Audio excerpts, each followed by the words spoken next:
This for Reid. I guess I didn't realize you used to be a bad holder, but Scott Fountain was saying you were really bad and you worked really hard. Now you won the Holder of the Year award. I mean, could you kind of take us through that process?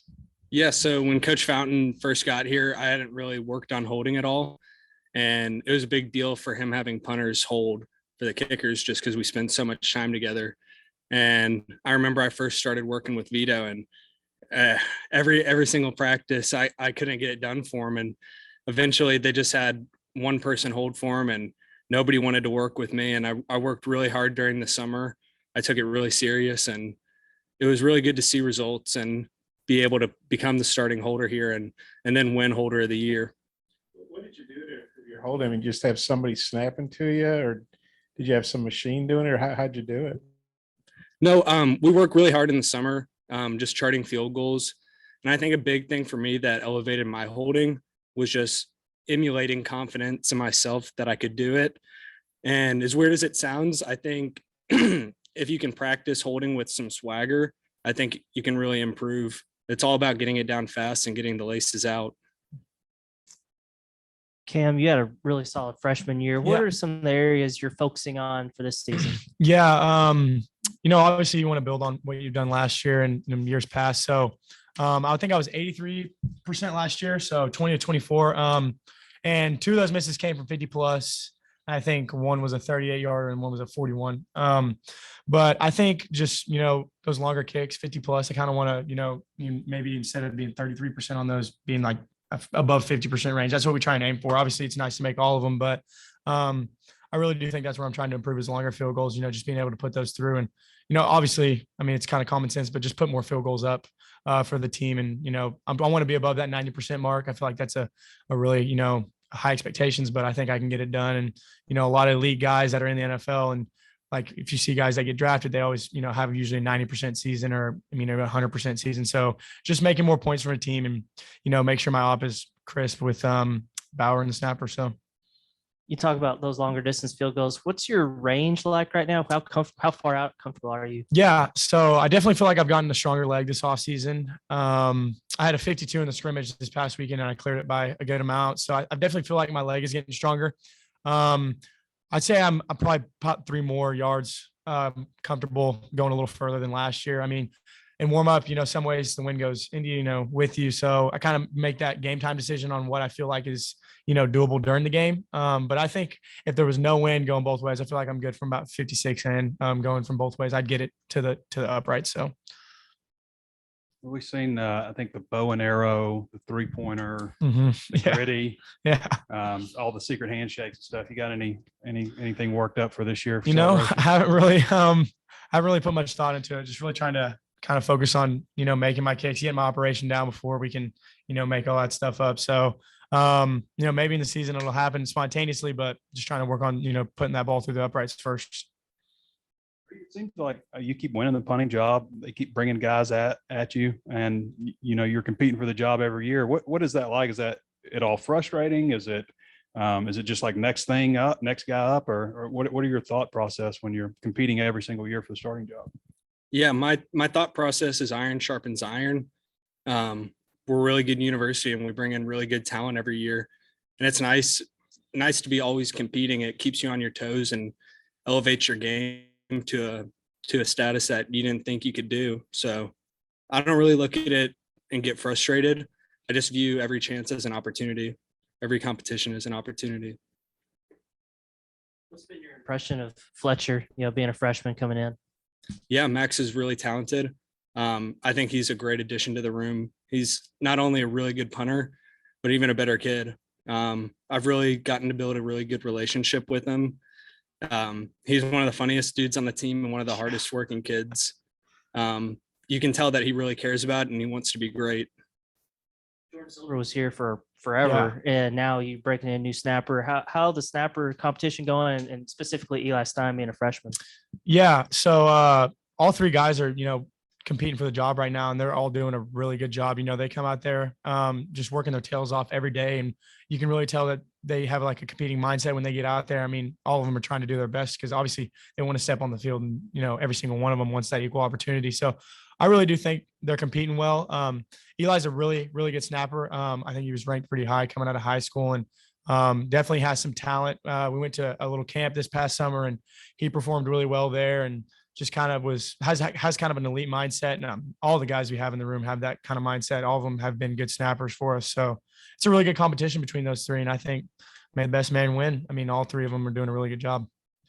Reid, what was your inspiration for the Mortel Award video? And did you notice that your fan following, your social media interactions picked up? Yeah, my inspiration was kind of just all the old videos. Peter Mortel kind of told me like what to do a little bit, kind of make it a skit at first and then be serious with it. I've never really done a video like that before, so it was a lot of fun to shoot. It's pretty new too. I mean, were you aware of it before late last year, or? I had known about it for a few years. I never thought that I'd have an opportunity to win it, so that was really cool. But yeah, I think it's an awesome award. It's a great cause. You really get some good charity work out of it too, and the social media engagements were really nice too. Cam, his strengths as a holder, what would you say? What made him a good holder for you Yeah, last year? I think honestly, just, getting the ball down quick. That's a huge thing. You want to look at the ball as long as you can with kicking the ball. I mean, you're running at 1.3 seconds from snap to kick. So, I mean, you really want to get as much time to look at the ball as possible, and also not kicking laces or anywhere but the back of the football. That really does make a difference for a lot of people that don't know. Like if you kick the laces, it's going to stay on your foot longer. Ball tail left a lot. So I think it's just really important how he emphasizes it. I mean, not a lot of guys in the country you can go out and see on a Saturday or even in the NFL on Sunday that will get laces out consistently. And just, I think I'm really thankful that he puts an emphasis on it because it makes the whole unit better on the Saturdays. Probably seen you kick 100 balls or so since you've been here. You do your step back and then you got your little shoulder shimmy you like to do right before that. I don't guess I see a lot of kickers do that. What does that come from? And also, what's your last thought right before you kick the ball? So with the shoulder shimmy, I think I kind of just developed that. Like I kind of equate it to like Kevin Durant did that before free throw. I didn't really, do it because he did it, but like I think it's just a kind of like a common thing we just kind of developed. And as a kicker, you try and go out there and do everything the same every single time to make kicks. So I think it just kind of became a habit. And I think. Sorry, can you ask that second question again? What's the last thing that goes through your head before you kick? Yeah. So the last thing that goes through my mind, I'm warming up. Usually if we get past, if we're even near the half line, I usually go up in the net and start warming up, kind of do like it's called a one step. It's a little shorter version of a full step. And I think I just kind of go out there and, right before I run on the field, I tell myself, just go out there and do what you do every single practice. You've kicked this kick 1,000 times. Just go out there. And I didn't really, when we go out on the field, I didn't even look at anything besides a spot, upright spot. That's usually what I go to. And then I pick up a spot where I want to hit the ball and try and hit that spot. So The post shoulder shimmy. yeah. What is the thought? I don't even think about anything, to be honest. I blank out. I couldn't tell you what I was doing. As soon as that shoulder shimmy goes, I couldn't tell you what I was doing right after that till about 2 seconds after that. Just kind of just blank out and do my thing. Muscle memory kind of takes over there. Do you call it a shoulder shimmy, or did I just coin that? I don't know. I kind of like it though. Shoulder shimmy's nice. Sometimes I catch We'll call myself it. doing that. We'll when I call watch it. you, like, A little swag. What about you? What's the last thing that goes through your head right before you boot the ball? I get back there and I kind of pick out my target downfield where I want to walk my line. And then my eyes are kind of just fixated on the ball, just waiting to receive the snap. I don't really think about too much. I kind of just pick one thing out of my mechanics that I want to focus on. For example, if I know my drop wasn't really good in warmups, then I'm just going to focus on that, because there's a lot of things that goes into hitting a good punt. Mhm. And if you think about all of them, then you're just going to be thinking too hard and you're not going to have the outcome that you want. So I think it's just best to pick one thing that you want to focus on and stick with that.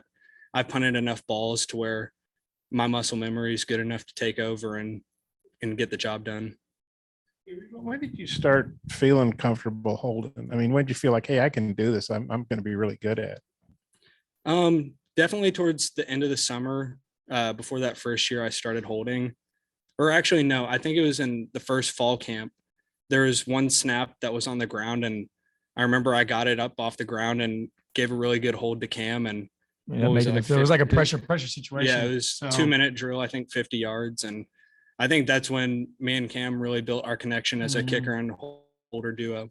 You remember like hearing stories like, man, Reed's not a very good holder. Yeah. I So mean, so my first spring here, Vito is still here.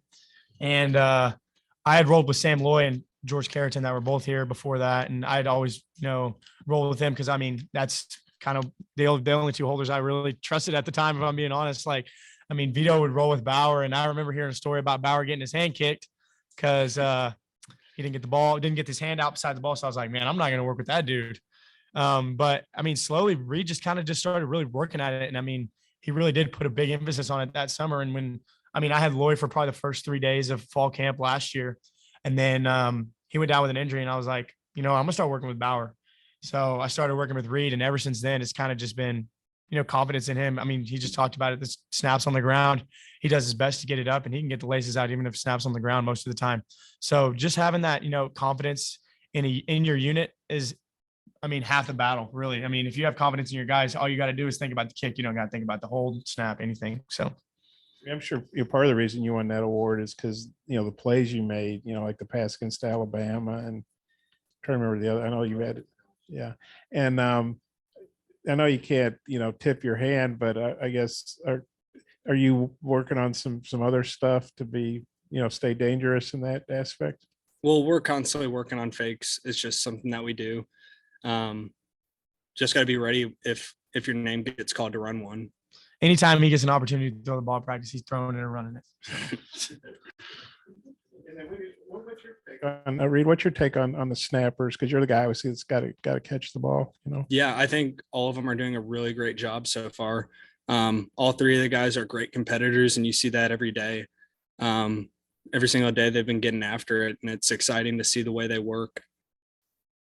Cam, I guess you're competing for the kickoff job too Yeah. this year. How's that going? Do you want to add those duties? Yeah, I mean, it would be great to add those duties. Obviously it's another job added onto the list. So it wouldn't just be kicking field goals, it'd be doing kickoff and field goals. So you got to focus on two things. But, I think the job is wide open. I mean, we're both having a really good competition for the job. And I know Jake is a super talented kicker, field goal and kickoff.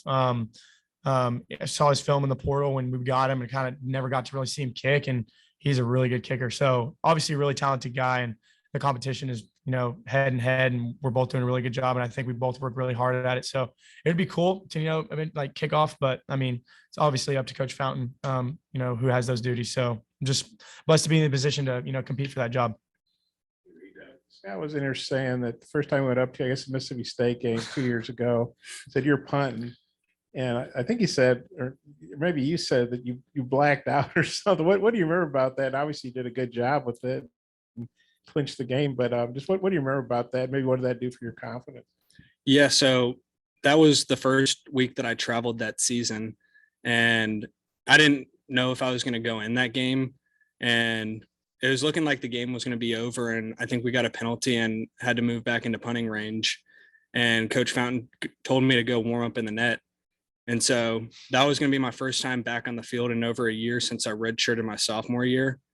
And I just remember being pretty nervous at first, just because I haven't done a lot of rollout punts, but I trusted what I had been doing at practice. And I went out on the field and all the noise kind of vanished. And it was almost like I could feel my heart rate just beating out of my chest. And that was the only thing. It was just me, the snapper, and then my heart rate, honestly.